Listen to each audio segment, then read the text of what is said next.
ఈ రోజు మహాశివరాత్రి అని కోటిపల్లి అయితే వెళ్ళాం. ప్రతి సంవత్సరం వెళ్ళేదే, కాకపోతే ముందు సంవత్సరం అయితే రింగ్ వేయగానే బిస్కెట్ బ్యాట్ పడింది. మరి ఈ సంవత్సరం పడిందో లేదో తెలియాలంటే ఫుల్ గా వీడియో చూడు మావా. ఫస్ట్ అయితే ఇంటికాడి నుంచి అయితే బయలుదేరిపోయాం. ఇంకా అలా వెళ్తూ ఉండగా ద్రాక్షారం దగ్గర అయితే ఆగాం. ద్రాక్షారం దగ్గర అయితే ఒక ఇన్సిడెంట్ అయింది. అదేంటంటే మేము ఎప్పుడు ద్రాక్షారం దగ్గర ఆగి టిఫిన్ అయితే చేస్తాం, పార్కింగ్ కూడా ఎప్పుడు అక్కడే పెడతాం. కాకపోతే ఎప్పుడు లేని మమ్మల్ని పార్కింగ్ టికెట్ అయితే అడిగారు. ఇంకా కోటిపల్లి అయితే రీచ్ అయిపోయాం. దండం పెట్టించుకొని ఇంకా అలా తీర్థంలోకి అయితే వెళ్ళాం. ఆ కుక్క పిల్లల బొమ్మతో కలిపి 5,000 అంట మామ. ఒకవేళ సింగిల్ కుక్క అయితే 4,000 అంట. నాకు ఇది విన్న తర్వాత అయితే ఒకటే అనిపించింది, అదేంటంటే జాతి కుక్కను కొని తెచ్చుకోవడం బెటర్ అనిపించింది మామ.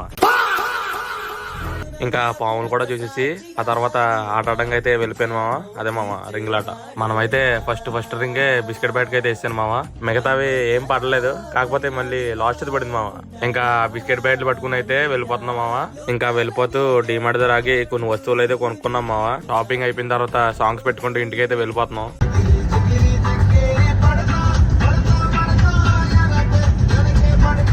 ఇంకా అందరికి హ్యాపీ శివరాత్రి.